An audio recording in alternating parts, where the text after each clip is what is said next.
Wanna know how to download Java on Linux?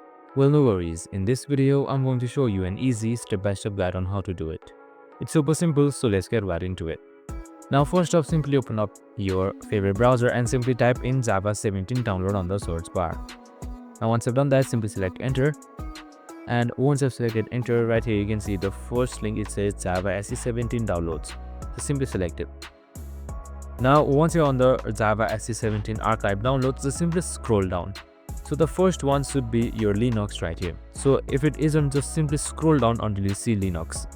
So right here, as you can see, Linux ARM64, just simply select this download link right here. And after that is done, and there you have it. Your JDK has successfully started downloading. I hope this video helped. If it did, make sure to like, subscribe and tune in with us for more of these videos. Enjoy your day and see you in the next one.